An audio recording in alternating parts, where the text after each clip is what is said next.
الفاتحہ۔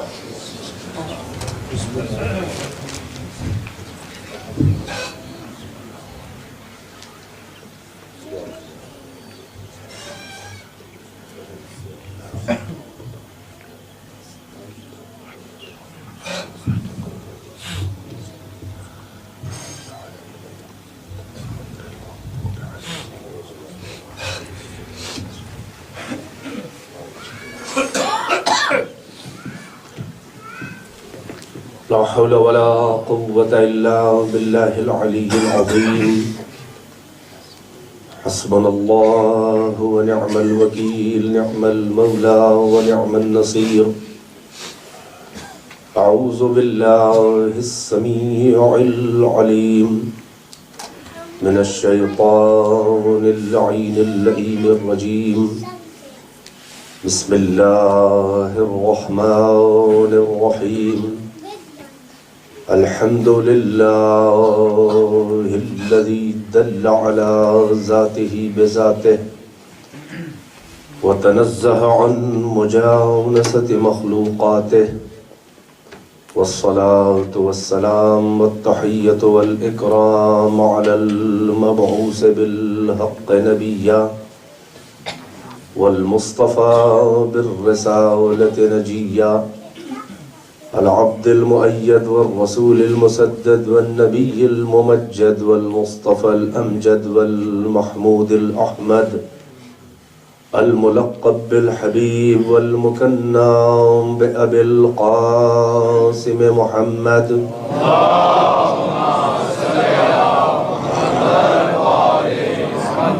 وآله الطيبين الطاهرين المعصومين، أقلام الورى ومصابيح الدجى وأمان لأهل السرى، الذين أذهب الله عنهم الرجس وطهرهم تطهيرا۔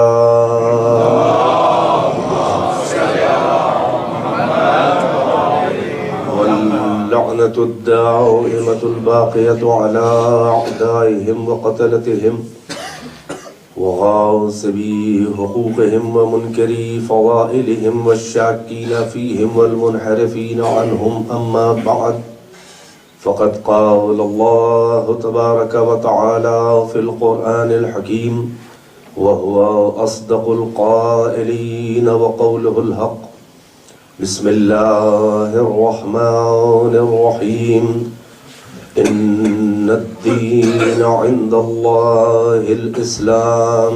صلوات بر محمد وآل محمد۔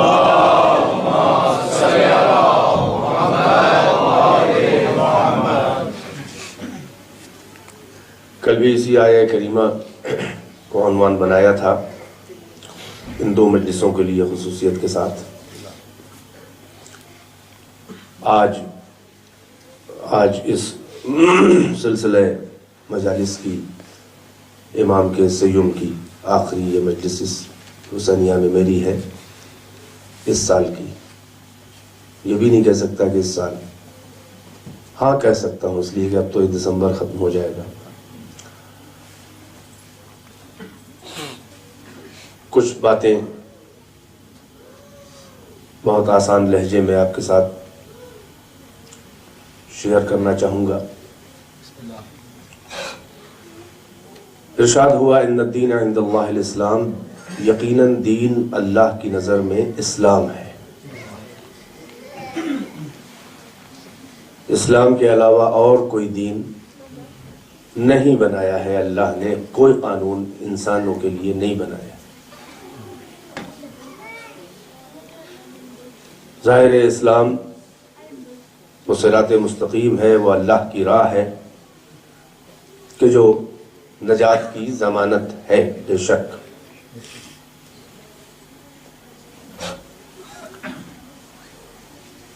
یہی سبب ہے کہ اس دین کو خداوند عالم نے مختلف ناموں سے، مختلف صفتوں سے اس کی تعریف کی، اس کو پہچنوایا۔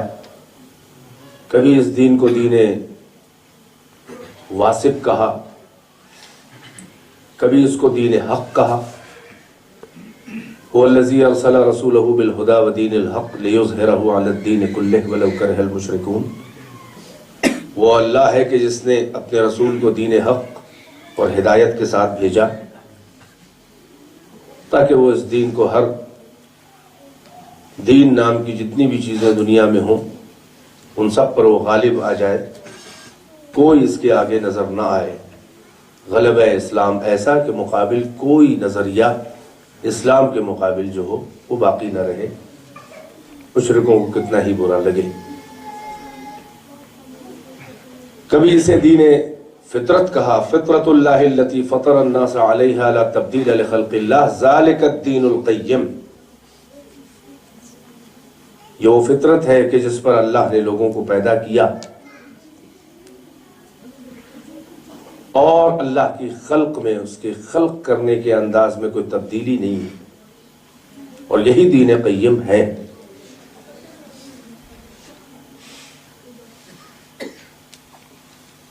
یعنی اسلام کا سب سے بڑا امتیاز جو تمام ادیان میں ہے وہ یہ ہے کہ یہ دین فطرت ہے، یہ انسان کی فطرت سے قریب ہی نہیں بلکہ یہ عین فطرت ہے، اور یہ دین جو ہے وہ دین عقل کہلاتا ہے۔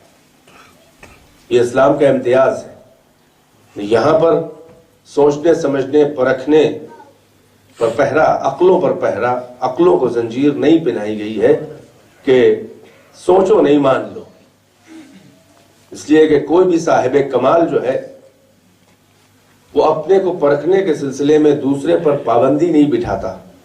جو بے ہنر، جو بے کمال ہوتے ہیں وہ عقلوں پہ پابندی بٹھاتے ہیں کہ پہلے مان لو، اس لیے کہ اگر پہلے پرکھنے لگے تو حلق سے اتریں گے نہیں تو مانو گے کیسے۔ لہٰذا جو بے کمال ہوتے ہیں وہ پہلے ماننے کا مطالبہ کرتے ہیں،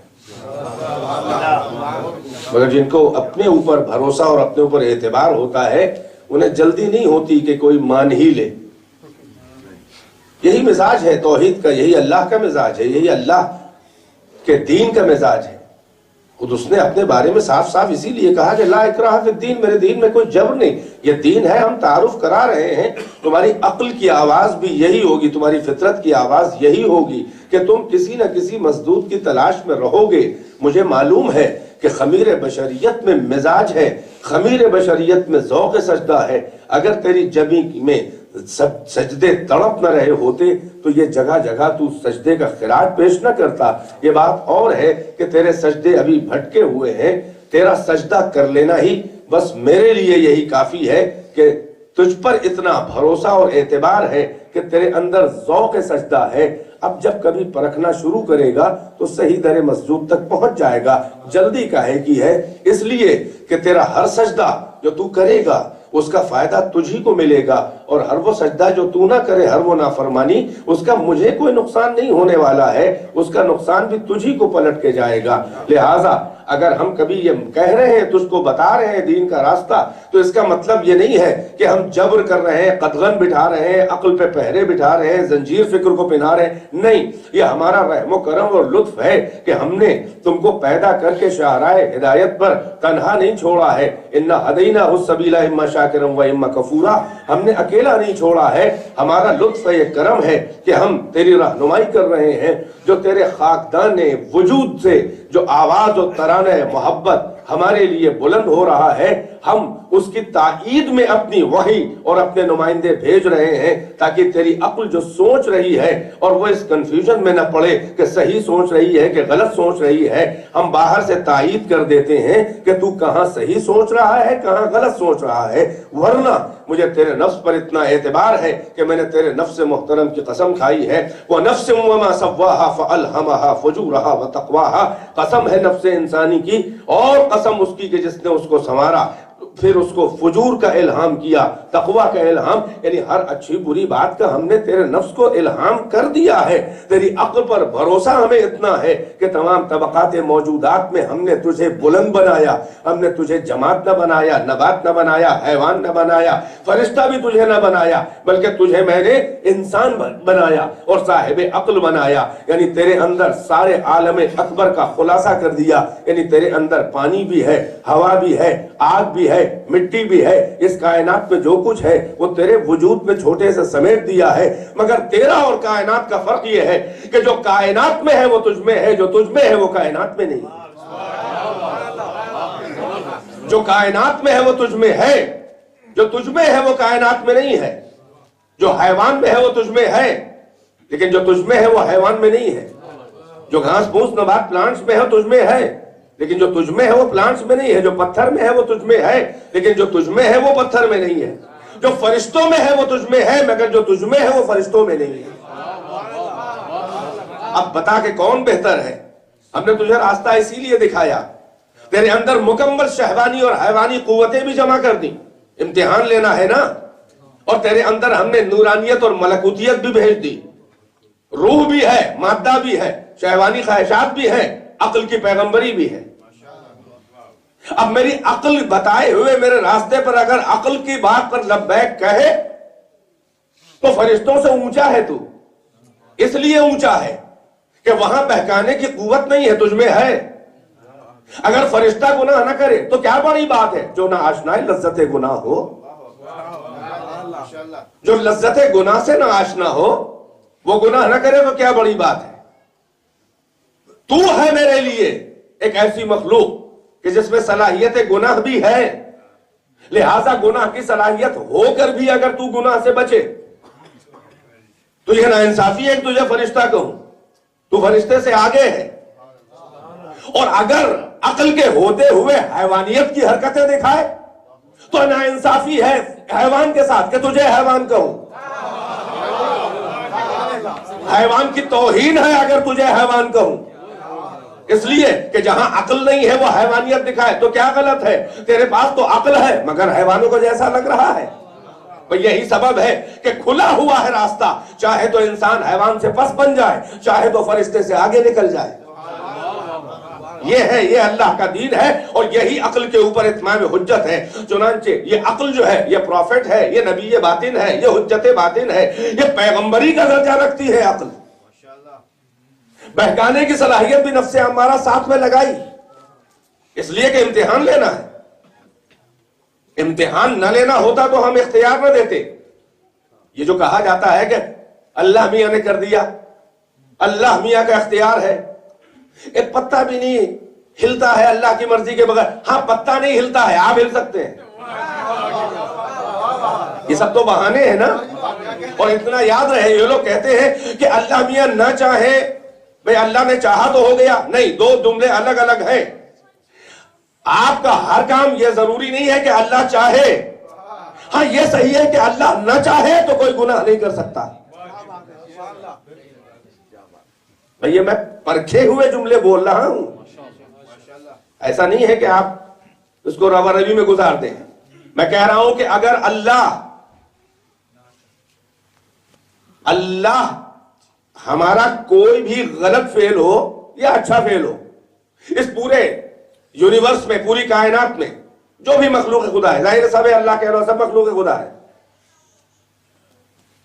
لازم نہیں ہے کہ جو بھی کائنات میں کوئی کرے وہ اللہ نے چاہا یعنی مرضی خدا ہو، مگر اتنا تو ہے کہ اللہ اگر نہ چاہے تو کوئی کچھ نہیں کر سکتا۔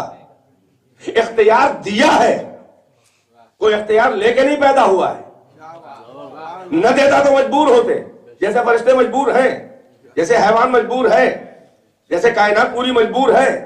انسان کو صاحب اختیار بنایا ہے، یعنی اپنے اختیار کے کوٹے سے اس کا امتحان لینے، بھائی امتحان لینا ہے تبھی تو اختیار دیا ہے۔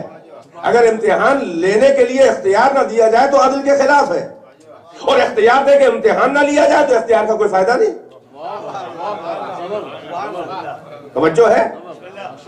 اگر امتحان لے لیا جائے اور اختیار نہ دیا جائے تو پھر امتحان نہیں، عدل کے خلاف ہے، اور اختیار دے دیا جائے کوئی امتحان نہ لیا جائے تو اختیار کا فائدہ کیا ہے؟ توجہ فرما رہے ہیں؟ یہ 50 آیتیں اس بات کی تائید کر رہی، فَلَنَبْلُوَنَّكُمْ بِشَيْءٍ مِّنَ الْخَوْفِ وَالْجُوعِ وَنَقْصٍ مِّنَ الْأَمْوَالِ وَالْأَنفُسِ وَالثَّمَرَاتِ وَبَشِّرِ الصَّابِرِينَ الَّذِينَ إِذَا أَصَابَتْهُمْ مُصِيبَةٌ قَالُوا إِنَّا لِلَّهِ وَإِنَّا إِلَيْهِ رَاجِعُونَ أُولَٰئِكَ عَلَيْهِمْ صَلَوَاتٌ مِّن رَّبِّهِمْ وَرَحْمَةٌ وَأُولَٰئِكَ هُمُ الْمُهْتَدُونَ۔ ایک دو آیتیں نہیں ہیں، ہم لیں گے امتحان لیں گے، خوف سے، بھوک سے، نقص اموال، نقص انفس جانے جائیں گی، ثمرۂ دل، اولاد، مال، گاڑی کمائی وغیرہ وغیرہ، خوف۔ اب جو صبر کرنے والے تو اپنے اختیار سے صبر کرے گا، تبھی تو اللہ کہے گا کہ ان کو بشارت دو۔ اگر اختیار نہ ہو ہمارا تو کوئی اچھی بات نہیں، کوئی بری بات نہیں۔ توجہ ہے کہ نہیں ہے؟ اسی لیے قرآن سورہ عنکبوت میں بھی ہے، مختلف آیتوں میں ہے، افحسبتم انما خلقناکم عبثا وانکم الینا لا ترجعون، کیا یہ سمجھ رکھے ہو تم کہ ہم نے تمہیں یوں ہی پیدا کر دیا ہے اور ہم تک پلٹ کے نہیں آ پاؤ گے؟ احسب الناس ان یترکوا ان یقولوا آمنا وهم لا یفتنون، کیا لوگ یہ سمجھ بیٹھے ہیں کہ فقط اتنا کہہ دینے سے وہ چھوڑ دیے جائیں گے کہ ہم ایمان لے آئے اور ان کا امتحان نہ لیا جائے گا؟ یہ تمام آیتیں آپ ذہن میں کنیکٹ کر کے دیکھیں تو اس کا مطلب ہے کہ ہمارا امتحان ہے یہاں، اور امتحان کا بیلنس کیسے ہے؟ ایک طرف اللہ نے عقل دی، نبی باطن پیغمبری کا کام کر رہی ہے، اچھائی برائی کی تمیز، خوب و بد کی تمیز، نور و ظلمت کی پہچان، پرہیزگاری و بدکاری کا میں امتیاز، عقل بتا رہی ہے۔ اتنا یاد رہے آپ کو، حلال و حرام اور احکام شریعت حضرت نوح سے شروع ہوئے ہیں۔ قرآن کہہ رہا ہے وَشَرَعَ لَكُم مِّنَ الدِّينِ مَا وَصَّىٰ بِهِ نُوحًا، اے مسلمانوں تمہارے لیے بھی ہم نے وہ شریعت قرار دی ہے جس کی سب سے پہلے وصیت ہم نے نوح کو کی تھی۔ تو نوح سے پہلے احکام شریعہ حلال و حرام نہیں ہے، قرآن کہہ رہا ہے۔ پھر آدم سے نوح کے بیچ کون سا قانون کام کر رہا تھا؟ کبھی غور کیا اس بات کے اوپر؟ قرآن کو کبھی یوں پڑھا کریے۔ آپ پڑھتے ہیں ماشاءاللہ، دوسرے لوگوں سے بہتر آپ پڑھتے ہیں، وہ پڑھتے زیادہ ہیں، سمجھتے زیادہ ہیں۔ اللہ کے فضل و کرم سے شاید یہاں ایک آیت بھی کسی مومن کو پوری نہ یاد ہو جائے، ایک سورہ، مگر اتنا اللہ کا فضل و کرم ہے کہ بہت سی آیتوں کے مطلب جانتے ہیں۔ بیلنس ہونا چاہیے، وہ خالی پڑھتے ہیں مطلب نہیں آتے، مطلب جانتے ہیں آپ یاد نہیں رکھتے، دونوں کام ہونے چاہیے، ہے نا، دونوں کام ہونا چاہیے۔ بہرحال اگر یاد نہیں کر سکتا تو مطلب تو سمجھنا چاہیے، اس لیے کہ عمل کرنا ہے۔ تو قرآن کی آیتوں میں دیکھیں آپ کہ یہ شریعت حضرت نوح سے پہلے نہیں تھی۔ شریعت سے مراد یہ ہے احکام حلال و حرام، یہ جائز وہ ناجائز، یہ حلال یہ حرام، یہ مباح وہ مکروہ یہ مستحب وغیرہ وغیرہ۔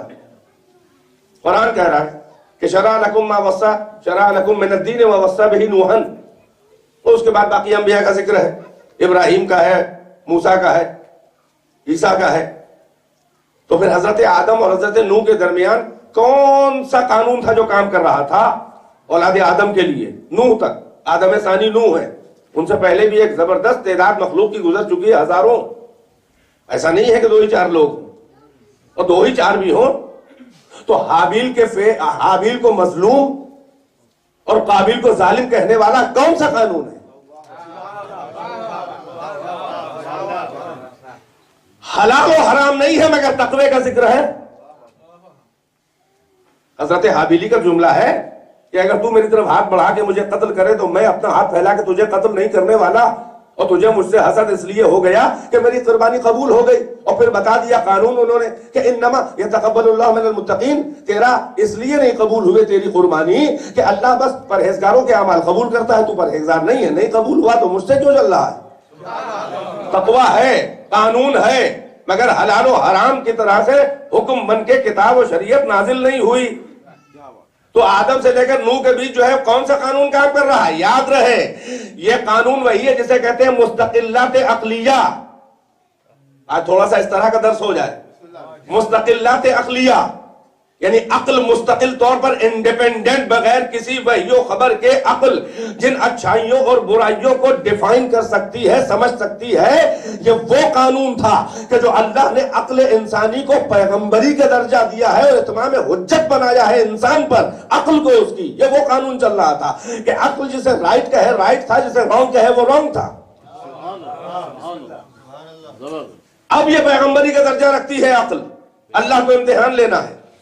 اللہ نے ساتھ میں نفس امارہ لگایا، ہماری مملکت وجود کے اندر ایک حاشیہ نشین، ایک پہلو نشین، ہمارے وجود کے اندر ایک پہلو نشین، حاشیہ نشین بیٹھا ہوا ہے، بٹھایا ہے اللہ نے۔ یہ ہے شیطان داخلی، یہ اندر والا شیطان ہے نفس امارہ جو برائیوں کو ابھارتا ہے۔ حضرت یوسف کی زبان سے قرآن میں سورہ یوسف میں ہے کہ وما ابرئ نفسی، میں کوئی اپنی پاکی کا کلیم و دعویٰ نہیں کرتا، ان النفس لامارۃ بالسوء الا ما رحم ربی، نفس جو ہے یقیناً بہرحال برائیوں پہ ابھارتا ہے، مگر یہ کہ کوئی بچنا چاہے اور اللہ رحم کر دے بچا لے۔ بچنا چاہے تو بچا لے، یہیں سے عصمت اختیاری نکلتی ہے۔ ایسا نہیں ہے کہ یوسف کو اللہ نے ہاتھ پکڑ کے بچا لیا، انہوں نے بچنا چاہا بدکاری سے، اللہ کی مدد ہو گئی، بچا لیا۔ مگر یہ اعتراف کر رہے کہ بشر ہوں، انسان ہوں، نفس امارہ دے کے بھیجا گیا ہوں، برائیوں پہ نفس امارہ ابھارتا ہے، مگر پیغمبری عقل بھی کر رہی ہے۔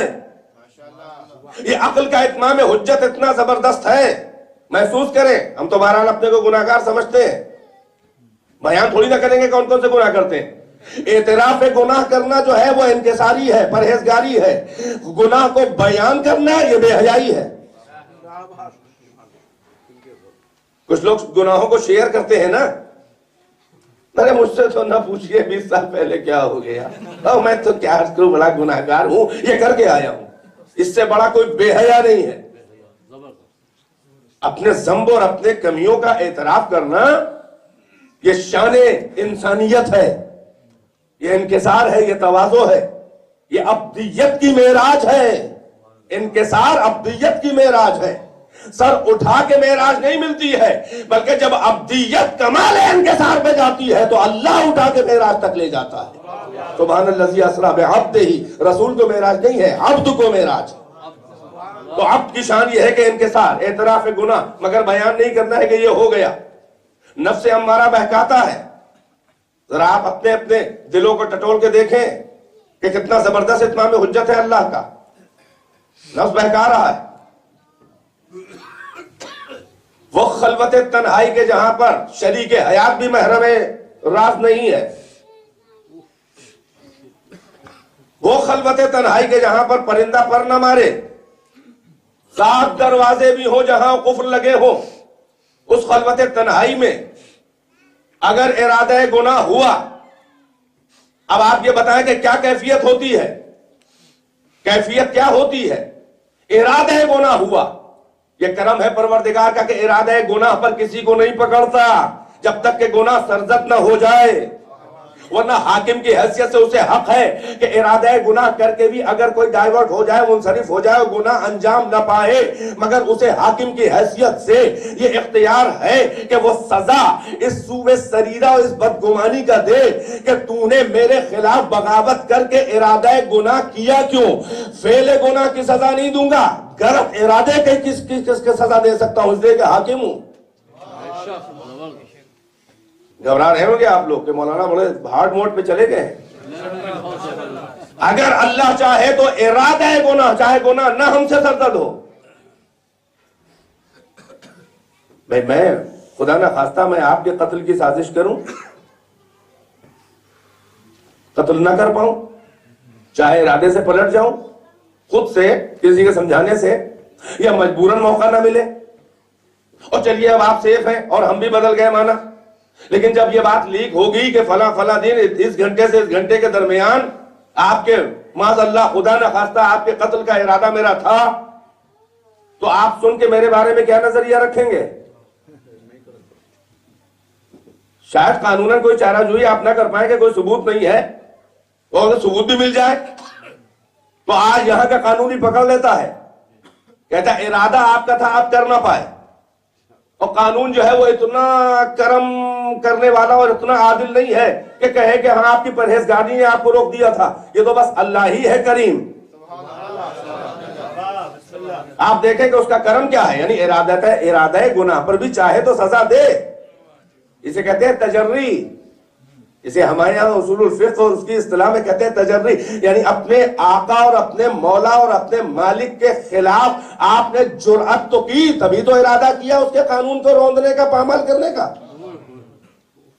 اس جرأت کی سزا اللہ دے سکتا ہے، کیوں سوچا میرے خلاف؟ مگر یہ اس کا کرم ہے کہ جب تک کہ گناہ انجام نہ پائے کہتا ہے سزا نہیں دیں گے، جب گناہ ہو جائے گا تو سزا دیں گے، اور اگر سزا پانے سے پہلے اب بھی اس کیے ہوئے گناہ کا چاہے نقصان پہنچا ہو کسی کو، اور اگر تو توبہ کر لے تو پھر بخش دیں گے، اس ارادے کے ساتھ کہ اب پھر گناہ نہیں کرے گا۔ بلی کی توبہ نہیں، یہ سوچ کے توبہ کر رہا ہے کل پھر کریں گے، یعنی پچھلے کو معاف کروا رہا ہے، اگلے کا ارادہ ہے، اسے کہتے ہیں مکاری، اور اللہ سے کون مکر اپنا کر سکتا ہے؟ تو یہ اس کا کرم ہے کہ ارادہ گناہ کے بعد سزا نہیں دیتا اگر گناہ نہ انجام پائے، اور گناہ انجام پا جائے تو سزا دیتا ہے، اور بس ایک گناہ کے بدلے ایک سزا، اور اس سے بڑی اس کی شان کریمی یہ ہے کہ نیکی کا کوئی ارادہ کر کے چلے اور اگر نیکی نہ کر پائے تو ایک اجر دیتا ہے، ایک اجر دیتا ہے اس نیکی کا، چاہے نہ بھی ہو پائے وہ۔ مثلا آپ چلے جمعے کی خاطر، آپ چلے مجلس کی خاطر، راستے میں کچھ ایسی پریشانی ہو گئی کہ آپ نہیں پہنچ سکے مجلس، کوئی پریشانی، کوئی فون گھر سے آ گیا، کوئی پریشانی کیا کہ آپ مجلس نہیں آ سکے، وہ آپ جانے، آپ کا خلوص جانے، آپ کا دل جانے، یعنی ایسا ہی عذر ہو کہ ایسا نہیں ہے کہ یہاں سے گھومے تو خدا نخواستہ وہاں تھیٹر میں چلے گئے پکچر دیکھنے، نہیں، میرا مطلب یہ ہے کہ آپ چلے ایک نیکی کرنے، مجلس کرنے چلے، عبادت کرنے چلے، نماز پڑھنے چلے، اور کسی عذر شرعی کی بنیاد پر آپ نہیں پہنچ سکے تو عدل سے فیصلہ کرے تو کہے کہ جب آپ نے انجام نہیں دی تو پھر صلہ کیسا؟ وہ کہہ رہے ہیں نہیں، ہم آپ کی اس اچھی ذہنیت کا ثواب آپ کو دے رہے ہیں کہ آپ ہماری بندگی کرنے تو چلے تھے، نہیں کر پائے، ایک نیکی تو لیے جاؤ، کریم ہوں، کیا کمی آ جائے گی میرے یہاں؟ اور کرم یہ ہے اس کا، اگر انجام دے لے تو ایک نیکی کے بدلے 10 نیکیوں کا ثواب۔ قرآن خود کہہ رہا ہے من جاء بالحسنہ فلہ عشر امثالہا، جو ایک نیکی انجام دے اس کو 10 برابر، عشر امثالہا، 10 ٹائمز۔ اب خلوتوں میں گناہ کرنے چلے، ارادہ گناہ، جیسے ہی ارادہ گناہ کیا فوراً عقل نے اپنا کار پیغمبری شروع کیا، پروفٹ کی آواز آئی، کیا کرنے چلا ہے؟ عہد رحمان کے خلاف کر رہا ہے، شرافت انسانیت کو پامال کر رہا ہے، یہ بے حیائی ہے، یہ نہ کر، یہ فسق ہے، یہ فجور ہے، تیرا رب تجھ سے ناراض ہوگا۔ ادھر نفس، ہوائے نفس کے جھوکے چراغ عقل کی لو کو بجھانے کے در پہ،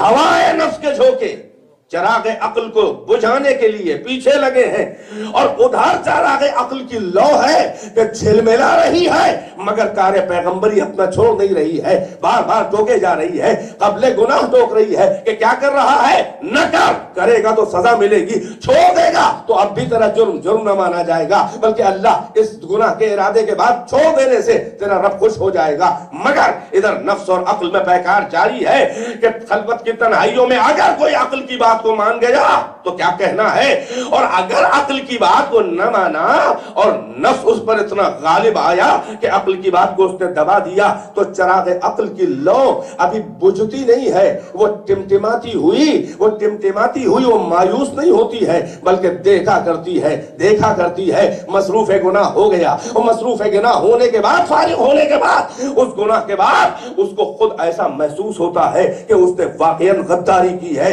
کبھی گناہ کر کے اپنے چہرے کو آئینے میں کوئی دیکھے تو جا کر کہ کیسی خباثت گناہ چہرے پہ آ جاتی ہے، اور ادھر عقل اپنا کار پیغمبری پھر شروع کرتی ہے۔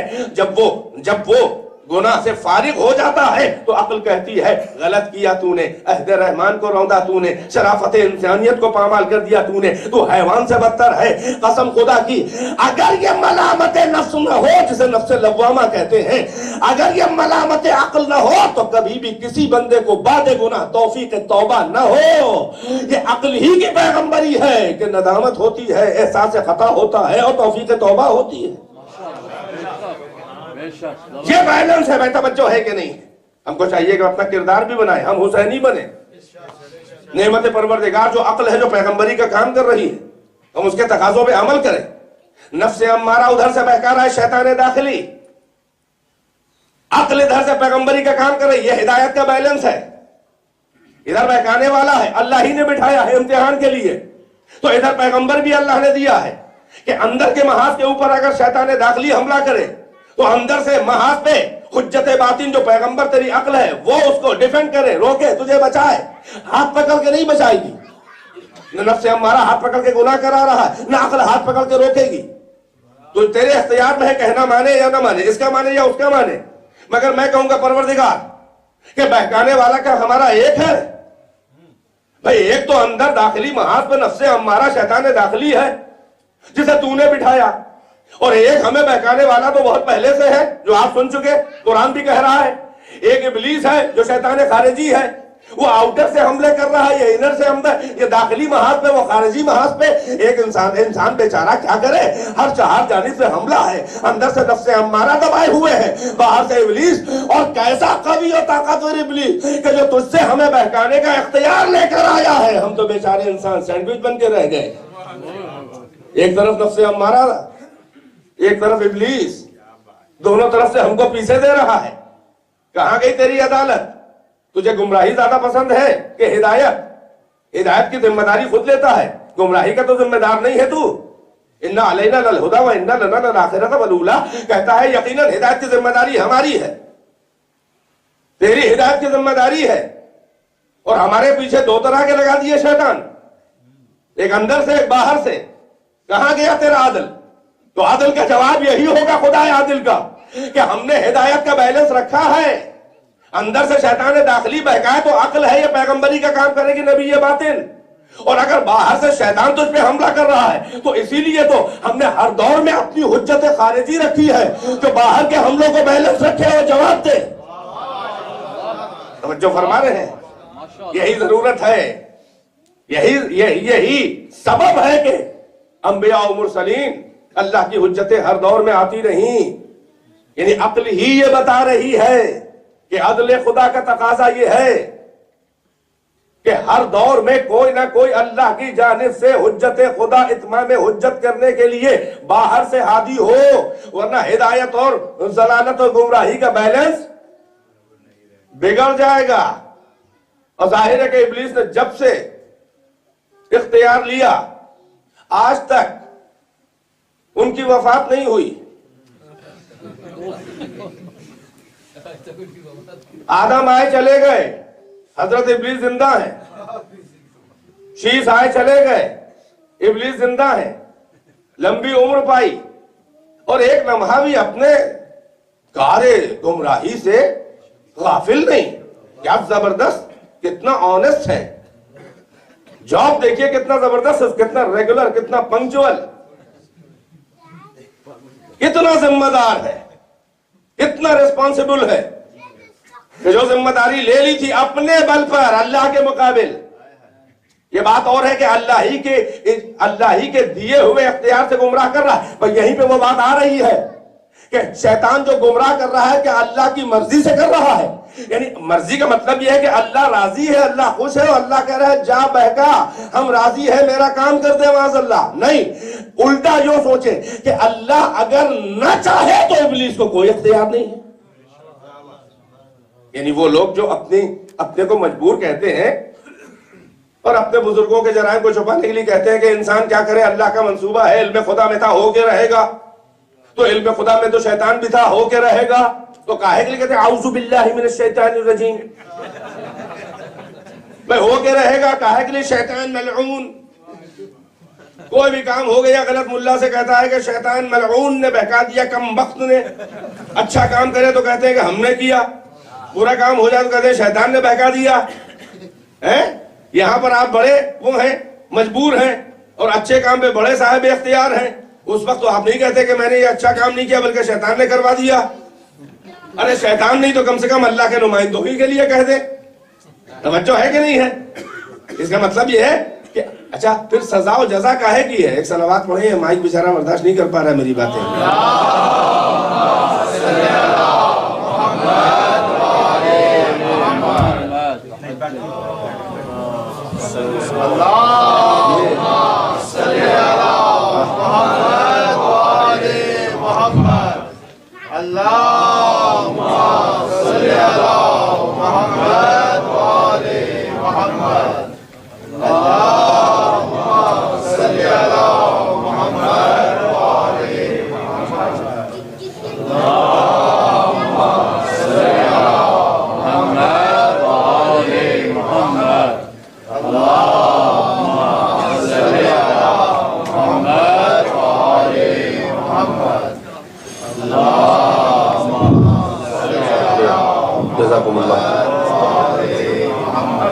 بہرحال تو اب ہدایتوں کا بیلنس کیسے ہے کہ ہر دور میں ایک حجت۔ یہی فلسفہ مذہب تشیع ہے، یہی فلسفہ ہے، یہی شیعت کی بنیاد ہے۔ اور ہر مسلمان یہاں تک تو ماننے کو تیار ہے کہ نبیوں کو اللہ نے بھیجا، شیطان کو لمبی عمر دی، کسی ایک نبی کو لمبی عمر نہ دی۔ اللہ چاہتا تو آدم کو بھی ساتھ ساتھ زندہ رکھتا، مگر نہیں رکھا۔ لہذا اہتمام یہ کیا کہ آدم جانے نہ پائے شیش آ جائے، پچھلا جانے نہ پائے اگلا آ جائے، غائب نہ ہونے پائے۔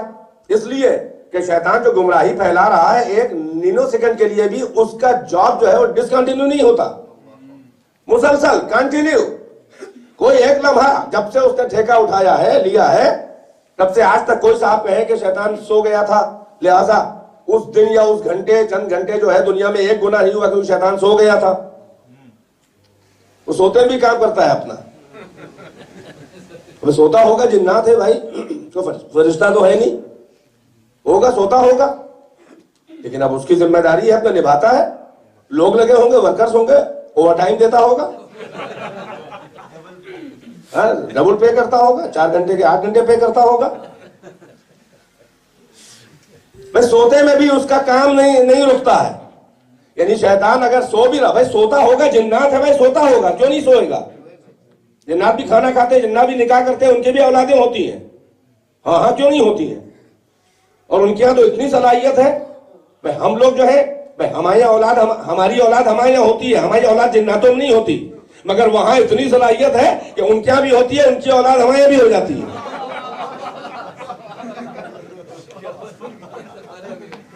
شرکت شیطان کا مطلب کیا ہے بھائی؟ قرآن میں ہے اللہ مجھے ان کی نسل میں شریک کر دے، اور کیا مطلب ہے نسل میں شریک ہونے کا مطلب کیا ہے؟ تو کہنا صرف اتنا چاہ رہا تھا، کوئی جوک نہیں تھا، کہ ان کو اختیار ہے، وہ بھی مادی مخلوق ہیں، آگ سے پیدا ہوئے ہیں، ان کے بھی ہاتھ پیر جسم ہیں، وہ آپ کو دیکھتے ہیں، آپ ان کو نہیں دیکھ پاتے، اور انہی میں سب سے پہلا وہ سرغنہ ہے، شیطان و شیاطین کا باس، جو خود سب سے بڑا شیطان ہے، نام اس کا ابلیس ہے۔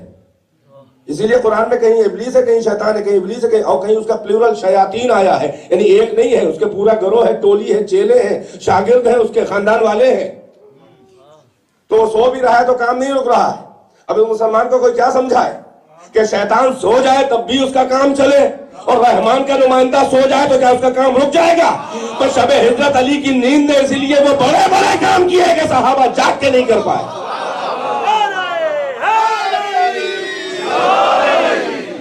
اسی لیے میرے مولا نے کہا تھا کہ یقین کی حالت میں سو جانا بہتر ہے شک کی حالت میں جاگنے سے۔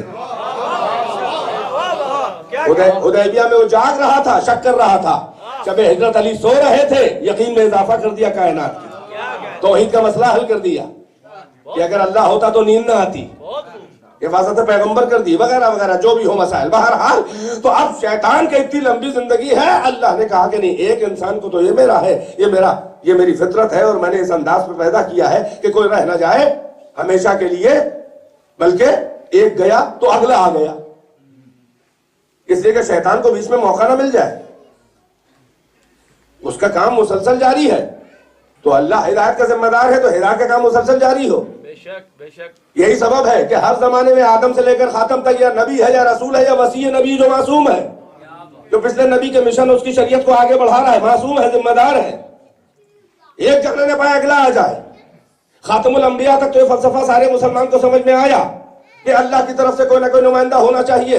1,24,000 نمائندے اللہ نے ایک ابلیس کے مقابل بھیجے، اس لیے کہ کہیں ابلیس اکیلا کھل نہ کھیلے۔ اب یہ بتائیے کہ آخری نبی کے بعد یہ فلسفہ کیا بدل گیا؟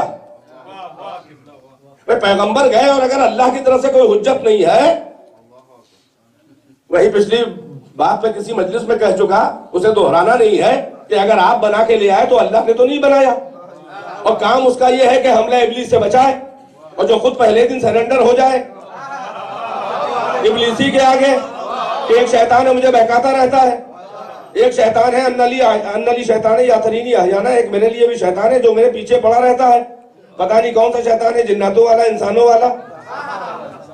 تو اب ایسے کو کیسے اس کا مطلب یہ ہے کہ اللہ کا اتمام حجت نہ ہوگا جب تک کہ بعد پیغمبر بھی صبح قیامت تک اور آج سے صبح قیامت تک کوئی اللہ کی طرف سے نمائندہ حملہ ابلیس کو بچانے والا نہ ہو۔ امامت علی کی سب سے بڑی دلیل من جانب اللہ یہی ہے کہ مزاج ہدایت یہ ہے ایک جانے نہ پائے اگلا آ جائے.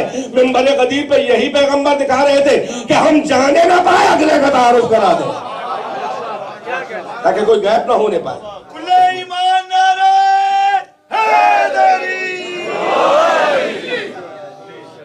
اب سوال یہ ہے، بس ذرا سی گفتگو آج کر رہا ہوں. اب تک کہ میں پہلے محمد کے بارے میں ساری میری مجلسوں میں زیادہ تر ٹچ جو ہے رسول اللہ کی طرف ہوتا ہے، وہاں سے اہل بیت تک، اللہ سے محمد، محمد سے اہل بیت تک آتا ہوں. ماشاءاللہ ماشاءاللہ. تو اب چاہ رہا ہوں آج تھوڑا سا ذکر آخری محمد کا ہو جائے، کیونکہ اس وقت آخری مجلس ہے یہ. اب سوال یہ ہے کہ بھائی بعد پیغمبر تو حل ہو گیا مسئلہ، آپ بنا کے لے آئے، اللہ نے کام پہلے سے بنا چکے. بھئی یہ وہ وسیلے ہیں، یہ حجت ہے، یہ وسیلے ہیں ہم کو سمجھنے، ہمارے دین کو سمجھنے کے لیے، ہم تک آنے کے لیے. تو وسیلہ تم کو بنانا کہاں ہم نے تم کو ٹھیکیداری دی ہے، ذمہ داری دی ہے کہ وسیلہ بناؤ. وسیلہ بنانا ہمارا کام ہے، وسیلے کو ڈھونڈنا تمہارا کام ہے. تعارف ہم کرا دیں گے، پہچان ہم بتا دیں گے، تھوڑی تو عقل استعمال کرو. ہاتھ پکڑ کے تھوڑی نہ وسیلے تک ہم لے جائیں گے. نہ شیطان ہاتھ پکڑ کے گناہ کرواتا ہے، نہ ہماری حجت ہاتھ پکڑ کے ہم تک لائے گی. اچھا شیطان کو تو خوب پہچانتے، بغیر دیکھے کہتے شیطان نے کرا دیا. شیطان نہ دکھائی لے تب بھی پہچاننا ہے شیطان کی حرکت ہے. رحمان کا نمائندہ سامنے آ جائے تب بھی سمجھ میں نہیں آ رہا. عقل کی اندھیری ہے تو کیا ہے. وابتغوا الیہ الوسیلہ، وسیلہ ڈھونڈو. میں جلدی بہت آسان لہجے میں اور بغیر آپ سے داد کی طلب کے میں درس کے طور پہ یہ بات کہہ رہا ہوں. آپ بول دیتے ہیں تو آپ بولے، اپنے لیے بول رہے ہیں. میں بلوا چکا 10 دن، آپ کو اتنا بلوانا تھا. اب اس دور میں کون ہے بھائی؟ کون ہے وسیلہ؟ کون ہے حجت اللہ؟ اچھا وہ بھی صحیح، ابلیس سے بچانے والا کون ہے؟ کوئی نہ کوئی تو نمائندہ ہونا چاہیے. آدم سے لے کر خاتم تک تو اللہ نے بنایا. شیطان کو اللہ نے بنایا، اس سے بچانے والا آپ بنائیں گے. یعنی جو چیز اللہ کو نہیں پسند ہے اس کا ذمہ دار اس نے بنایا، جو اللہ کو بہت پسند ہے وہ آپ کے حوالے کر دیا. چلو اونچا کام آپ کے حوالے، چھوٹا کام اللہ کے حوالے. چھوٹا کام اللہ کے حوالے. شیطان کو پیدا اس نے کیا، اختیارات شیطان کو اللہ نے دیے. شیطان گمراہ کرنے والے کو اختیار اللہ دے، اور شیطان سے بچانے کے لیے جو ہدایت کرنے والا ہو اس کو اختیار الیکشن کر کے آپ دیں. توجہ ہے کہ نہیں ہے؟ کیا گمراہی ہے، کیا گمراہی ہے. عقل کے اندھے ہے، تعصب ہے، آبا و اجداد کی تقلیدیں ہیں. دشمنی علی ہے، قسم خدا کی علی کی دشمنی کہیں کا نہیں رکھتی. اتنا انسان کو احمق بنا دیتی ہے، اتنا بے حیا بنا دیتی ہے.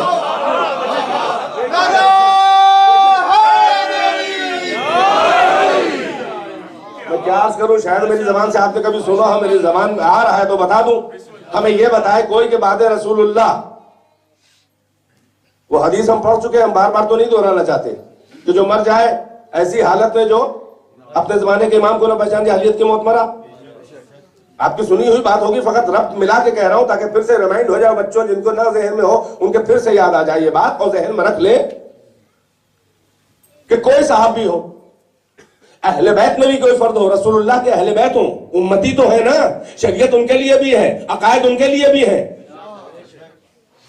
حضرت علی اگر حضرت علی محمد ابن عبداللہ کو اگر خاتم النبیین نہ مانتے تو مسلم نہ ہوتے. نہیں کسی کے مزاج پہ گرا ہو تو ہو، ہم تو قرآن سے اور اسلام سے بول رہے ہیں. ہم کیا جانے کون علی؟ بھائی اللہ کا بندہ ہے اونچا، اللہ کا بندہ ہے، اور اللہ کا وفادار نہ ہوتا تو علی علی ہوتا بھی نہ. توجہ ہے کہ نہیں ہے؟ یہ بات اور ہے کہ اللہ کو ہم نے محمد و علی کے ذریعے جانا ہے، ورنہ یہ بھی ہم کہہ سکتے ہیں کہ ہم کیا جانے کون اللہ. توجہ ہے کہ نہیں ہے؟ مگر ظاہر ہے کہ یہ ایک دوسرے کے لیے ضروری ہے. ویسے ہی حضرت علی کے لیے میں کہہ رہا ہوں کہ اگر حضرت علی رسول اللہ کو خاتم النبی اپنا رسول نہ مانتے تو مسلم کی ڈیفینیشن تو ان پہ نہ ہوتی. یہ بات اور ہے کہ اگر محمد یہ عقیدہ نہ رکھتے کہ میرے بعد پہلا امام ہے اور یہ ولی اللہ ہے تو محمد نہ ہوتے، رسول اللہ نہ ہوتے. دونوں طرف سے ہے مسئلہ، کیونکہ یہ ٹھیکیدار نہیں ہے دین کے. یہ ذمہ دار، یہ اللہ ذمہ دار ہے، یہ اس کے محافظ ہیں، یہ اللہ کے سرونٹ ہیں، چاہے سب سے بڑے سلیب ہیں، سب سے اونچے، عبد کو معراج ہوئی، سلیب کو معراج ہوئی، توجہ ہے کہ نہیں ہے؟ لہذا سب سے بڑی اہمیت ان کی یہ ہے کہ ان سے اونچا اللہ کا بندہ نہیں ہے کوئی. یہ بات اور ہے کہ ان سے بڑا محبوب بھی کوئی نہیں ہے. تو یہ اپنے کام کی وجہ سے محبوب ہے، آپ یاد تھوڑی نہ ہے. زبردستی کی محبتیں نہیں لٹائی جاتی یہاں، کوئی کنٹریبیوشن ہوتا ہے تو محبت ہوتی ہے.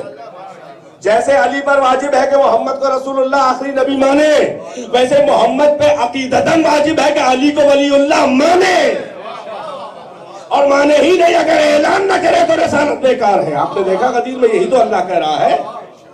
ہر امام پر واجب ہے، بلکہ ہر امام پر واجب ہے کہ وہ اپنی امامت کا یقین رکھتا ہو. عجب منزل ہے، اپنی امامت کو نہ مانے تو امام نہیں. وہ امام کیسا جو اپنی امامت کو نہ جانے. ہر امام پہ واجب ہے پچھلے سارے اماموں کی امامت کا اس کو یقین ہو، اعتراف، اس کو عقیدہ ہو. پہلے امام پر واجب ہے کہ مہدی تک کی امامت کا یقین رکھے، ورنہ امام نہیں. دیکھ رہے ہیں اہمیتیں کیا ہے دوسرے کی. ہر نبی پہ واجب ہے کہ محمد و آل محمد کا جو اسٹیٹس ہے، ختم نبوت، پیغمبر اور سارے ائمہ کی امامت، ہر نبی پر واجب ہے کہ اس کو عقیدہ ہو اس کا، ورنہ وہ نبی نہیں. ویسے ہی ان پر ہی واجب ہے کہ ابراہیم کو نبی مانے. میں بہت عام بات کر رہا ہوں، آپ کے چپ ہونے والی بات نہیں ہے یہ. ہر نبی پر واجب ہے کہ بھائی اللہ کی طرف سے عقیدے ہیں، اللہ نے دین بتایا ہے تو سارے دین کو مانے. یہی تو ان کا کمال ہے کہ سب سے بڑے ماننے والے یہ ہیں، یہی ان کا کمال ہے. توجہ ہے کہ نہیں ہے؟ لہذا اب اس وقت جو ہے اس دور میں جو عرض کرنے چلا تھا کہ جاہلیت کی موت مرے گا کوئی بھی ہو. تمام صحابہ سے کہہ رہے ہیں، بڑے بڑے صحابہ موجود ہیں، وقت کے امام کو نہ پہچانے. صحابہ کو ہم معیار نہیں بنا سکتے، صحابہ کو ہم دین اور عقیدے کا معیار نہیں بنا سکتے، کیونکہ ہم کس صحابی سے پوچھیں، ہم تو کنفیوز ہو جائیں گے. 1.25 لاکھ کا مجمع تو غدیر میں تھا، صحابہ اس سے زیادہ تھے. ہم توحید پوچھنے چلے، سب ایک بتاتے تو یقین ہوتا. کوئی کچھ بتا رہا ہے، کوئی کچھ بتا رہا ہے، کون سی بات مانے؟ رسول رسالت کے بارے میں پوچھنے چلے، 1 لاکھ سے زیادہ نظریات ہیں، بھیا کون سی بات مانے؟ قیامت کے بارے میں پوچھنے چلے، ارے اس کو چھوڑیے، 2 رکعت نماز کے بارے میں پوچھنے، ارے وضو کے بارے میں پوچھنے چلے، انہوں نے یہ کہا، انہوں نے وہ کہا، انہوں نے وہ کہا، انہوں نے وہ کہا. کنفیوز ہو کے پاگل ہو گیا آدمی، مر گیا، سمجھ نہ پایا صحیح کیا ہے غلط کیا. یہی دین ہے اللہ کا، یہی دین ہے اللہ کا. ابلیس کے نظریات تو بڑے کلیئر ہیں، آج تک وہاں ہم نے اجتہاد نہیں دیکھا. ایک اجتہاد ابلیس نے کیا تھا، اس کے بعد اس نے بھی توبہ کر لی. ایک صلوات پر محمد و آل محمد.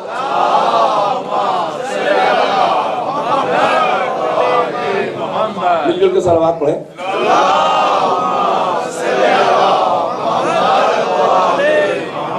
ایک خطا اجتہادی اس سے ہوئی تھی، وہی جب اس نے کہا تھا انا خیر منہ. نص کے خلاف اجتہاد. اجتہاد تو منع نہیں ہے، جہاں پر نص نہ ہو، حکم خدا اور رسول نہ نظر آ رہا ہو تو عقل تو اللہ نے دی ہے. جیسے نوح آدم کے بیچ میں ہو رہا تھا، جب شریعت آ گئی تو شریعت میں ہے تو وہ بتاؤ، شریعت میں نہیں ہے تو شریعت سے ملا کے آپ تمہاری عقل جہاں تک پہنچے وہ بتاؤ. عقل بھی تو پیغمبر ہے. یہ بات اور ہے کہ اس عقل سے تھوڑی بہت غلطیاں بھی ہو سکتی ہیں، اسی لیے وحی کا سہارا اسے دیا گیا. تو اب سوال یہ ہے کہ بعد پیغمبر ہم کہیں کہ بھئی صحابہ نے مانا، سارے صحابہ 100% صحابہ کسی کی امامت کو مان لیتے تو ہم کہتے ہیں یہ صحابہ کا اجماع ہو گیا، لہذا یقین ہو گیا کہ وہی امام برحق ہے. تو میں کہوں گا صحابہ کا اجماع ہو گیا، وہ اجماع کیسا کہ جس میں اہل بیت شامل نہ ہو. اس لیے کہ صحابہ امت ہے، اطرت نہیں ہے. اہل بیت اطرت بھی ہے، امت بھی ہے. نہیں سمجھتے؟ توجہ فرمائی. علی اطرت بھی ہے، امت بھی ہے، صحابی بھی ہے، بھائی بھی ہے، جزو نور بھی ہے، جزو جسد بھی ہے. صحابہ کب سے ساتھ آئے؟ سیرت پیغمبر ہم لینے چلے، کوئی 40، کوئی 50، کوئی اس سے پہلے، کوئی اس کے بعد. صحابہ سے پوچھا، در تک ملی. 40 سال کی عمر کے بعد پیغمبر نے اعلان کیا اور یہ لوگ بھی 40 سے اوپر کئی لوگ ہو چکے تھے. بے حیائیوں میں، شرک میں، بت پرستی میں، حماقتوں میں، جاہلیت میں زندگی گزری. پکے ہو گئے، بالکل پکے ہو گئے. رنگ تو نہیں اترا آخر وقت تک. جب رنگ پکا ہو جائے تو نہیں اترتا. بہرحال پکا چل جاتا ہے. صحابہ سے دین لیا ان کا ہم در تک بتا سکتے ہیں باتیں. وہ بھی 40 سال کے بعد پیغمبر نے جب باتیں شروع کی تو کوئی پہلے سال کو، دوسرے سال کو، تیسرے سال کو، چھٹے سال کو، 7ویں سال کو، مکے میں، کوئی مدینے میں. ان کا در تک بتا سکتے ہیں. بس ان کا گھر کے اندر کا حال، ان کا توبہ، لا حول ولا قوت. بغیر اجازت کے ہم وہاں پہ کھڑے بھی ہو جائیں تو قرآن کی آیت آ جاتی ہے.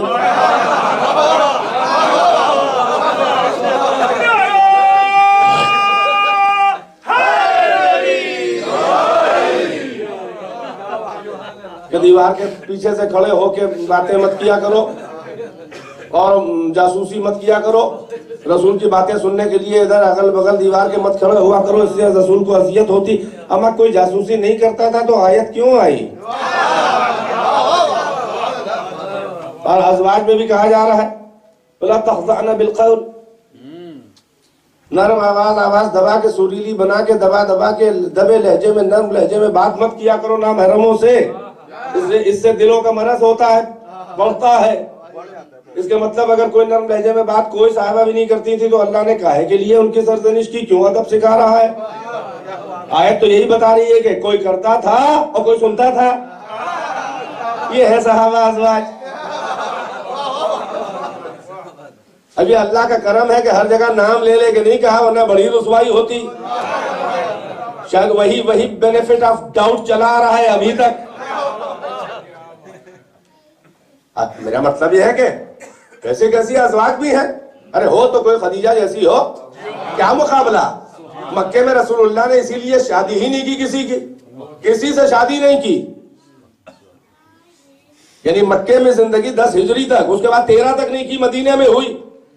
اس کا مطلب میں کہوں اگر خدیجہ کو کہ بیت رسول اللہ، بیت رسالت کی وحدہ لا شریک زوجہ،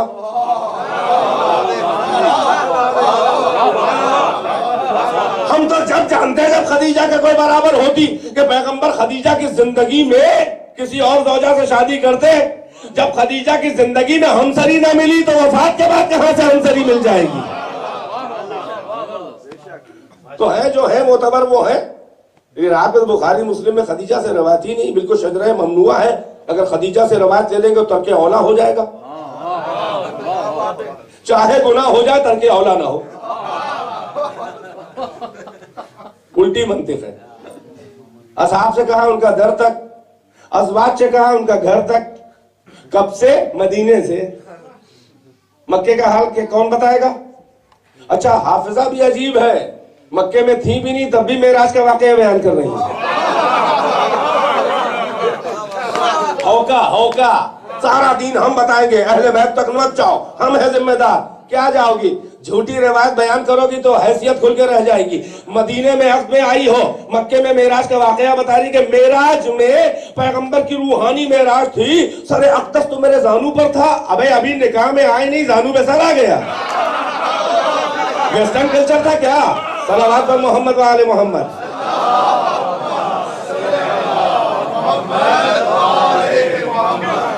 اس سے پیغمبر کی کوئی توہین نہیں ہوتی ہے.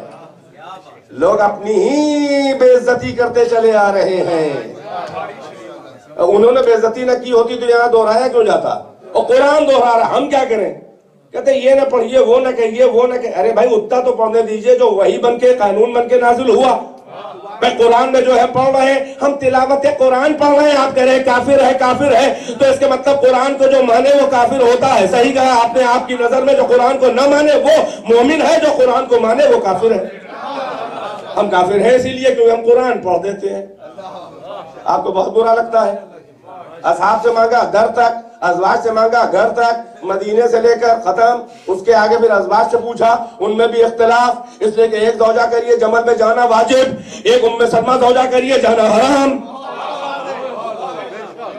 قرآن منع کر رہا ہے کس سے دین لے بھیا؟ یہ دین اتنی سستی چیز نہیں ہے، یہ دین اتنی سینسیٹیو چیز ہے کہ اللہ نے اصحاب و ازواج پہ اعتبار نہیں کیا ہے، بلکہ اللہ نے محمد کے اہل بیت پہ اعتبار کیا ہے۔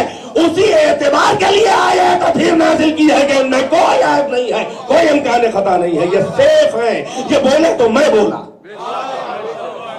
ایک صلوات پڑھے محمد و آل محمد۔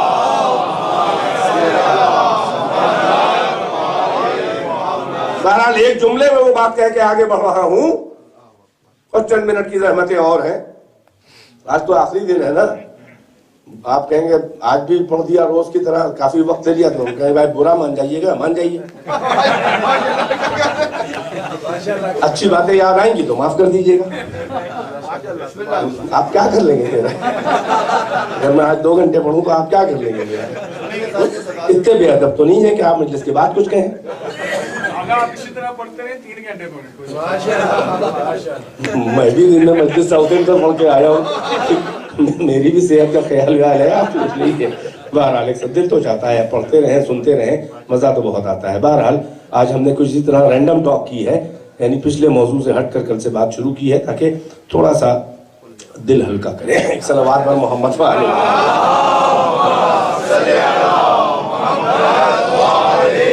ہاں کبھی کبھی موضوع کی زنجیریں ہوتی ہیں کہ آدمی جو ہے اپنے ایک ٹریک پہ جا رہا ہے تو اب مناسب نہیں ہوتا، اس لیے کہ وہ بات کو مکمل کرے اور اس کے اندر جو اس کی گہرائیاں ہیں، یہ تو قرآن ہے، یہ ہماری کم علمی ہے کہ ہم قرآن کے کسی سورہ یا کسی آیت کے اندر 15 منٹ 10 منٹ 1 گھنٹہ بول کے چپ ہو جائیں تو قرآن کی آیت کی گہرائیاں تھوڑی نہ ختم ہو گئی ہیں۔ آپ کو غوطہ زنی کا سلیقہ نہیں ہے، آپ کو نیچے اترنے کا سلیقہ نہیں ہے۔ قرآن میں کمی نہیں ہے، ہمارے علم میں کمی ہے۔ اسی لیے کوئی ایک آیت پہ عشرہ پڑھتا ہے، کوئی ایک مجلس نہیں پڑھ پاتا، اور کوئی بھولے شروع کر دیتا ہے تو آخر تک نبھانا مشکل ہو جاتا ہے۔ جیسے میں ایک صلوات پر محمد وآلہ۔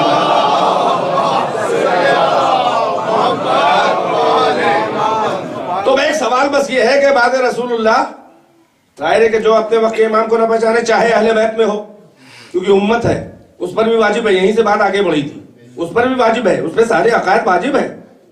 خود حضرت علی پہ واجب ہے کہ وہ اپنی امامت کا یقین رکھیں۔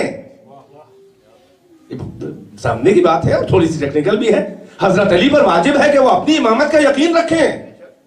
رسول اللہ پہ واجب ہے کہ اپنے بعد امامت، علی کی امامت کا اور مہدی تک کی امامت کا یقین رکھیں، بتائیں، یقین رکھیں۔ ان کی ذمہ داری ہے، ان پر واجب ہے اللہ کی طرف سے، کیونکہ عقیدے اللہ نے دیے ہیں، اللہ کا دین ہے، محمد کا نہیں ہے۔ اللہ کا دین ہے، محمدی نہیں ہے، محمدن نہیں ہے، مسلم ہے۔ محمد بھی مسلم تھے، یہ بات اور ہے کہ کائنات کے سب سے پہلے مسلم تھے، سب سے اونچے مسلم تھے۔ تو پھر اب یہ بتائے کوئی ہم کو کہ خود حضرت علی کس کو امام مانتے تھے؟ نہیں سمجھ میں آیا؟ بعد رسول اللہ حضرت علی پہ واجب ہے کہ حضرت علی اگر امام نہیں تھے خود تو ان کا امام کون تھا؟ اور اگر خود امام ہے تو اپنی امامت کا یقین ہونا چاہیے۔ یہیں سے راز سمجھ میں آتا ہے کہ یہ درباروں میں جا کے مدد کی ہے، اسلام کی دین خدا کی مدد کی ہے کہ تم ٹھیکیدار بنے بیٹھے ہو۔ یہودی عیسائی تو مسلمانوں کی بے عزتی سمجھے گا نا اگر تم ہار جاؤ۔ امام نہیں مانتے تھے تو حضرت علی کا امام کون تھا؟ ہو سکتا ہے کوئی کہہ دے کہ حضرت علی کے امام وہی تھے جن کو ہم نے بنایا۔ یہ بات اور ہے کہ حضرت علی جو ہے تھوڑی دیر بعد صحیح راستے پہ آئے۔ نہیں ہم تو اس وقت وہی بن کے کہہ رہے ہیں نا، ہم تو وہی بن کے کہہ رہے ہیں جو جن کا قول ہے۔ استغفر اللہ کیسا بھائی، صحیح قول ہے ان کا، ان کے لیے صحیح ہے۔ 6 مہینے بعد کہتے ہیں بیعت کر لی حضرت علی نے، یعنی ان کے یہاں حضرت علی اتنے کمزور مسلمان تھے کہ سارے صحابہ کے شروع میں سمجھ میں آ گیا، حضرت علی 6 مہینے تک نہ سمجھے۔ دیکھ رہے ہیں آپ حضرت علی کتنے ہلکے ہو گئے بھائی۔ بھائی اگر ابھی یہاں پر ایک بات میں کہہ رہا ہوں تو کچھ لوگوں کے حلق سے، اکثریت کے حلق سے اتر جائے، بچوں کے عقل سے اتر جائے، بوڑھے بزرگ جو 50 سال سے بڑے بڑے علماء کو پاکستان سے لے کر یہاں تک سنتے چلے ان کے حلق سے نہ اترے۔ مزہ تو یہ ہے کہ 4 دن کے بعد یہ مانے۔ وہ لڑکے کا عرفان کا لیول کیا ہوا جو ابھی سمجھ گیا، اور ان کا کیا ہوا عرفان کا لیول؟ سارے صحابہ تو بڑے ذہین تھے, بڑے متقی, بڑے پرہیزگار, بڑے دیندار تھے کہ فوراً زن سے امام فیکٹری سے بن کے آیا, دوڑ کے انہوں نے لے لیا. اور حضرت علی اتنے ہلکی معلومات کے تھے کہ ابھی نہ مانتے تب بھی عزت بچتی کہ میں نہیں مانا تھا, نہیں مانیں گے, کبھی نہیں مانا. تو کوئی نہیں کہہ سکتا تھا کہ سمجھ نہیں پائے, یہی سمجھے کہ نہیں ہے. میں شروع میں نہیں مانا تھا تو اب 6 مہینے ماننے کا مطلب کیا ہے 6 مہینے کے بعد؟ اس کا مطلب یہ ہے کہ سمجھ آئی, دیر سے آئی. 6 مہینہ حضرت علی کا بڑا خطرناک گزرا بقول آپ کے. اگر اس بیچ میں حضرت علی گزر جاتے تو کیا ہوتا؟ نہیں, یہ اتنی زبردست پرابلمز ہیں کہ جس کو نہ ندوۃ العلماء حل کر سکتا ہے, نہ دیوبند, نہ ام القری یونیورسٹی, نہ امام الحرمین الشریفین. میں ہمارا صاف صفائی اس سے بڑی بات کرتا ہوں, یہ بتائیے کہ جو اپنے وقت کے امام کو نہ پہچانے, جاہلیت کی موت مرا. اور بخاری کہتی ہے کہ جب تک فاطمہ زندہ رہی علی نے ان کی مروت میں بیعت نہیں کی. تو جس بی بی کی مروت میں بیعت نہیں کی وہ ناراض اٹھی تو وہ تو آپ کے امام کی بیعت کر کے نہیں مری اور دنیا سے بی بی چلی گئی. اب ہمارا سوال یہ ہے کہ فاطمہ کی موت معرفت امام برحق میں ہوئی تھی کہ نہیں ہوئی تھی؟ اور قانون سے امت تو امت ہے, اطرت بھی نہیں بچ سکتی. یعنی فاطمہ بھی اگر بغیر معرفت امام کے چلی جائیں, معاذ اللہ اور ثم معاذ اللہ, نقل کفر نہ باشد, اگر فاطمہ بھی اگر بغیر معرفت امام حق کے چلی جائیں تو قانون ان پر بھی لاگو ہوگا کہ وہ جاہلیت کی معاذ اللہ موت مری. مگر کسی بھی ملا میں کل سے لے کر آج تک اگر اتنی جرات ہو تو وہ کہہ دے کہ فاطمہ معاذ اللہ جاہلیت کی موت مری ہے. ہو سکتا ہے کوئی بے ادب کہہ دے, کہنے سے پہلے تو مسلمان ہوگا, کہنے کے بعد مسلمان نہ رہ جائے گا. اب سوال یہ ہے کہ فاطمہ کا امام کون تھا؟ اب تم کیا بتاؤ گے؟ جو معرفت امام پہ نہ مرے وہ سیدہ نساء اہل الجنہ بن جائے گا. تمہارے بسی میں نہیں ہے, سیدہ نساء عالمین ہے, خاتون قیامت ہے, رضا خدا کا پیکر ہے. اس کے مطلب فاطمہ, اور قانون سے فاطمہ بھی اوپر نہیں ہے. اس کے مطلب بی بی جو ہے معرفت امام برحق میں دنیا سے گزری ہے. اب للہ یہ بتا دو کہ جن سے ناراض ہو کے فاطمہ بددعا کرتی ہوئی گئی ہے وہ تو ان کا امام نہیں تھا, پھر فاطمہ کا امام کون تھا؟ بھائی بیدار ہے کہ نہیں ہے؟ تو آئے دنیا کے ملاؤں, ہم شیعوں کو نہ چھیڑو کہ تمہارا امام کون تھا, تمہارا امام کون تھا. امام برحق تو وہی تھا جسے ہم بنا کے لائے ہیں. ہمارے عقیدے کا ٹینشن نہ لو, اپنے عقیدے کی خبر لو. تم کہتے ہو ہمارا حشر خراب ہوگا تو چلو یہی صحیح ہے بھائی, جو حشر فاطمہ کا ہوگا وہ ان کے شیعوں کا حشر ہوگا. نعرہ تکبیر, نعرہ رسالت, یا رسول اللہ, کل ایمان, نعرہ حیدری, برائے خوشنودی محمد وآل محمد بلندن صلوات.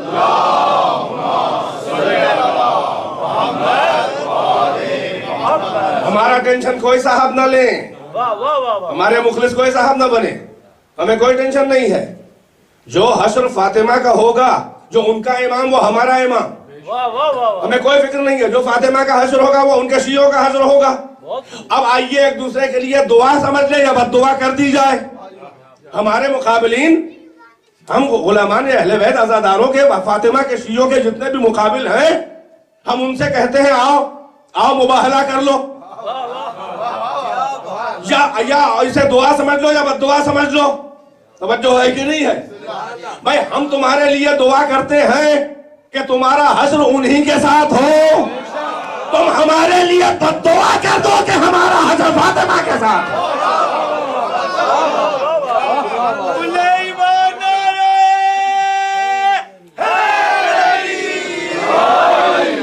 بس عزیز و زحمتیں تمام کر دیں. وہ اتمام حجت چلا رہا ہے جو ذرا سا بھی ڈسکنٹینیو نہیں ہوا. اور کل امام تم کیا بتاؤ گے جب آج تمہارا کوئی امام نہیں ہے؟ آج ابلیس ہے کہ نہیں ہے؟ کون ہے تمہارا امام؟ اب تو بنی امیہ اور بنی عباس کی سلطنتیں بھی ختم ہو گئیں. اب تو قبیلوں میں امیر المومنین پیدا ہونے لگے. اب تو افغانستان اور وہاں کے قبیلوں میں طالبان میں امیر المومنین پیدا ہونے لگے. دیکھا وجہ اللہ کا ایک لقب چرایا تھا شروع میں، تو ایسی بے عزتی ہوئی ہے کہ گلی گلی امیر المومنین ٹہل رہے ہیں۔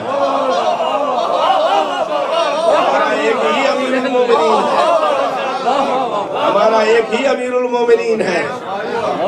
یہ ادب تھا ائمہ کے کہ سب امیر ہیں مومنین کے، مگر کسی امام نے بھی امیر المومنین اپنے کو نہیں کہلایا تاکہ چوروں کا پول کھل جائے۔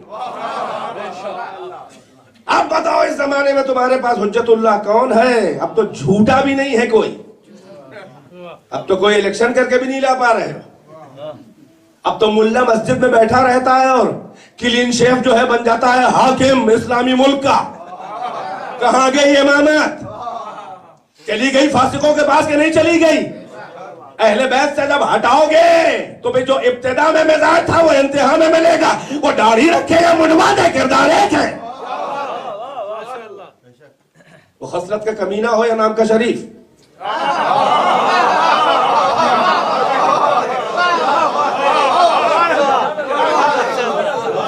آج امام کون ہے؟ وہ حجت اللہ کون ہے؟ وہ جو ابلیس کے حملوں سے بجائے جو سلب اختیار ابلیس کرنے کے اقتدار رکھتا ہو۔ کوئی نہیں ہے فرقہ ناجیہ اثنا عشریہ شیعوں کے علاوہ کسی کے پاس ایک عقیدہ چلا رہا ہے، ڈسکنٹینیو نہیں ہوا ہے، اسی لیول کا امام ہے۔ جس لیول کا پہلا محمد ہے اسی لیول کا آخری محمد ہے۔ اور مزہ تو یہ ہے، سملرٹی کی انتہا یہ ہے کہ برائے نام فرق نہیں ہے، نام بھی محمد ہے، برائے نام فرق نہیں ہے۔ یہ ہے وہ حجت اللہ کہ جو اللہ کی طرف سے صراط مستقیم کا رہبر ہے، حملہ ابلیس سے بچانے کے لیے پردہ غیب سے بچا رہا ہے۔ اب تو مانے گا ملا کہ غیب سے کیسے بچائیں گے؟ جیسے شیطان غیب سے اپنا کام کر رہا ہے وزیر رحمان کو مہندہ اپنا کام کر رہا ہے۔ کہ کہاں سے اتنی قدرت آئی؟ جہاں سے ابلیس کو ملی۔ قسم خدا، ایک شیعہ بچے سے بھی ان کا پڑھا ہوا ملا بھی بات کرے تو ایک بچہ قسم خدا کی مجلس کو طفیل میں ان کے ملا کو پاگل بنا سکتا ہے، سر پٹک دے گا اپنا، کہ بڑے خطرناک ہے۔ اسی لیے روکا جاتا ہے وہاں نہ جاؤ ورنہ پلٹ کے آؤ گے۔ یہاں کہیں نہیں روکا جاتا ہے، جاؤ جاؤ، ارے جاؤ اچھا ہے تاکہ باطل کو دیکھو تو حق اور کھلے، بے حیائی کو دیکھو تبھی تو پرہیزگاری سمجھ میں آئے گی، جہالت کو دیکھو تبھی تو علم سمجھ میں آئے گا، ظلمت میں جاؤ تبھی تو نور کی قدر ہوگی، بدکاریوں کو دیکھو تبھی تو عصمت کا معیار معلوم ہوگا، پرہیزگاری معلوم ہوگی، ہے کہ نہیں ہے؟ دہشت گردوں کو دیکھو تبھی تو مظلوم سمجھ میں آئیں گے۔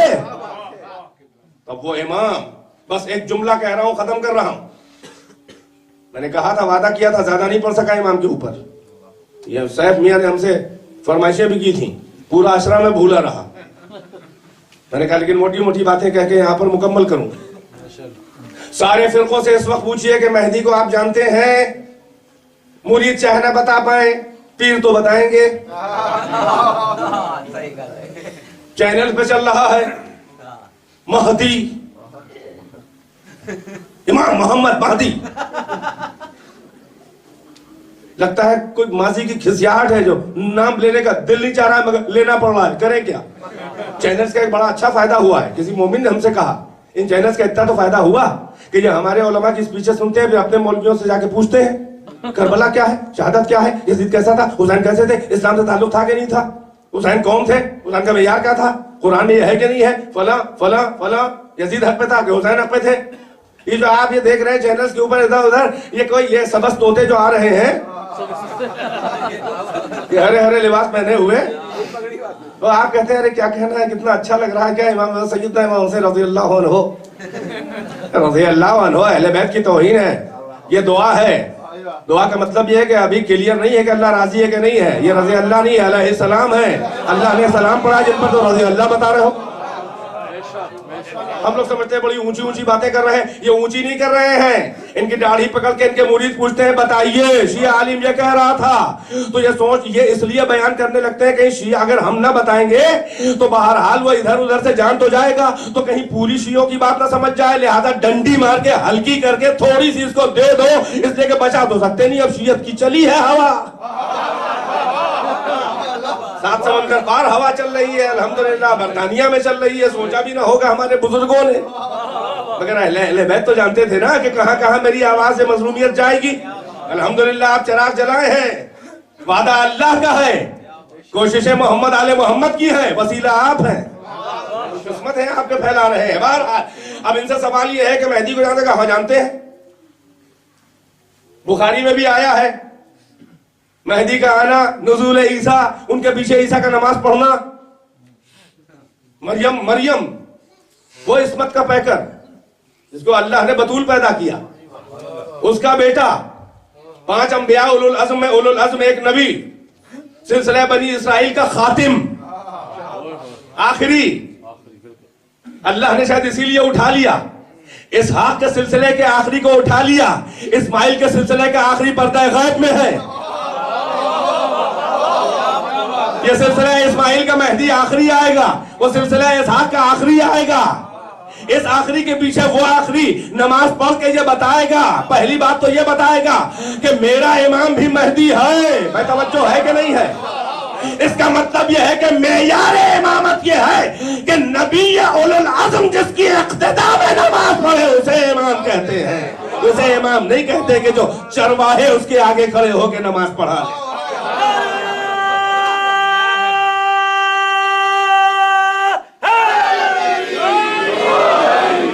اب سوال یہ ہے کہ وہ آپ کا عقیدہ ہے وہ آئیں گے, اسٹیٹس کیا ہوگا؟ امام کون سے امام؟ آخری امام. کس کی نسل سے؟ رسول اللہ کی نسل سے. رسول اللہ کی نسل کہاں سے آگے بڑھی؟ زہرا سے آگے بڑھی. علی کے علاوہ ہے نہیں زہرا کی اولاد. جو زہرا کی اولاد وہ علی کے, جو علی کے اولاد لازم نہیں زہرا کی ہو. توجہ ہے کہ نہیں ہے؟ اب سلسلہ آگے بڑھا, ان کا یہ امام آ رہے ہیں. آپ سب کو انتظار, ساری امت کو انتظار ہے کہ وہ آئیں. میں یہ کہتا ہوں آپ کو کاہے کا انتظار ہے؟ آپ کو اس بات کا انتظار ہے کہ وہ آخری امام یہ مہدی آئیں تو ہم الیکشن وغیرہ کر کے انہیں امام بنائیں گے, بیعت کریں گے, ہم بنائیں گے امام. کیا اس کا انتظار ہے؟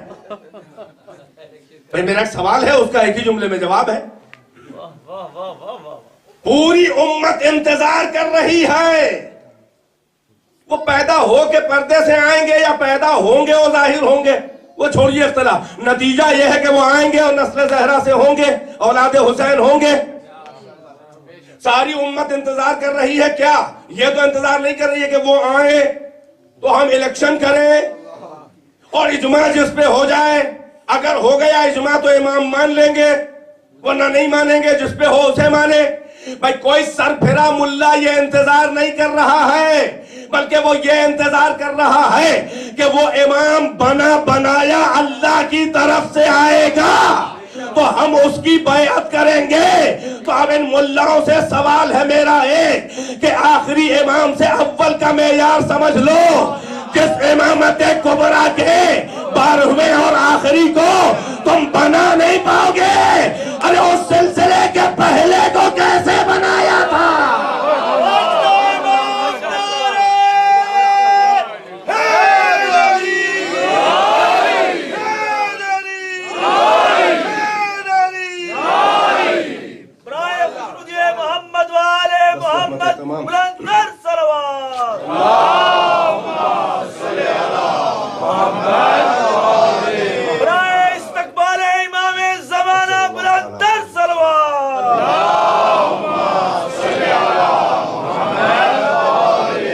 سلسلہ امامت کے آخری کو بنا نہیں پاؤ گے.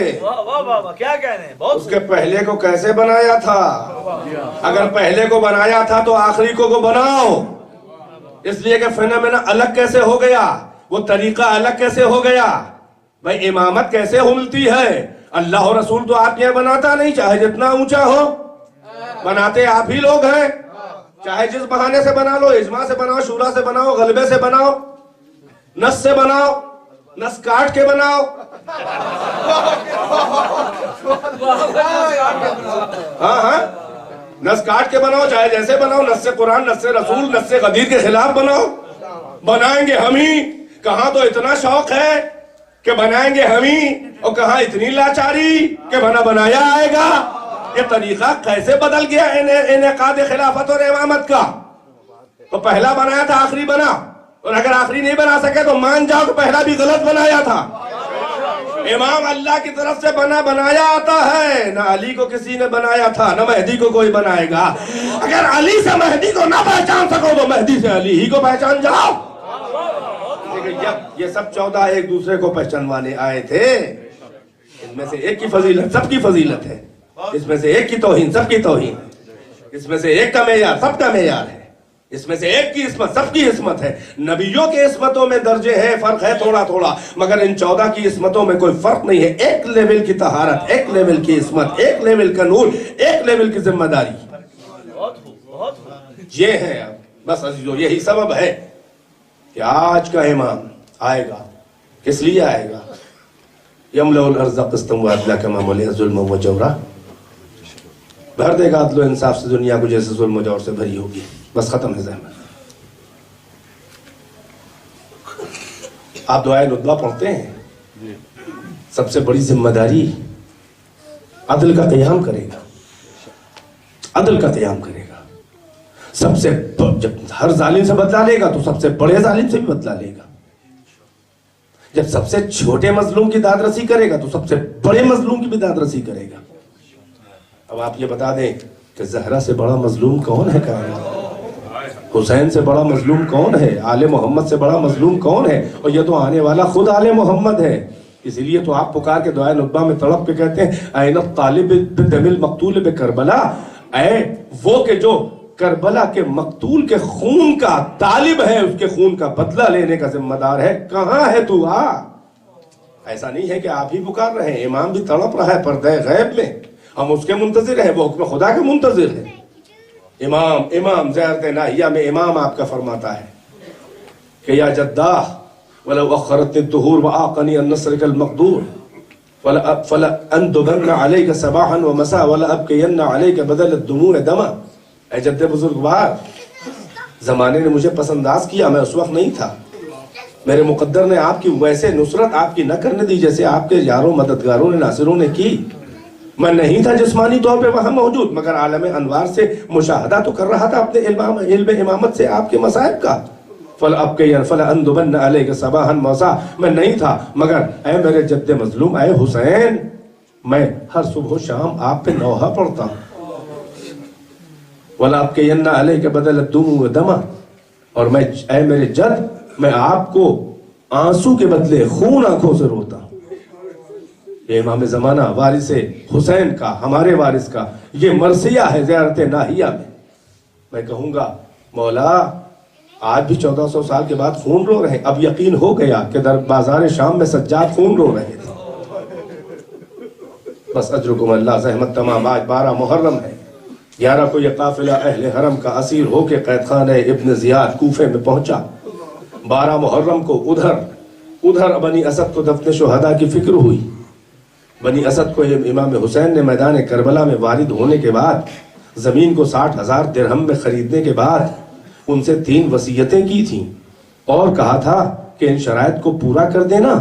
یہ زمین ہم یہاں بسنے نہیں آئے ہیں، ہم یہاں برباد ہونے آئے ہیں، ہم یہاں رہنے نہیں آئے ہیں. یہ زمین اب بھی تمہاری ہے، یہ ہم تمہیں ہبہ کرتے ہیں. قیمت دے کے پھر زمین بھی دے دی. کہا 3 باتیں میری مان جانا. بس 8 دن باقی ہیں. آج 2 محرم ہے، 10 آئے گی. ہمارے لاشیں یہاں پڑے ہوں گے.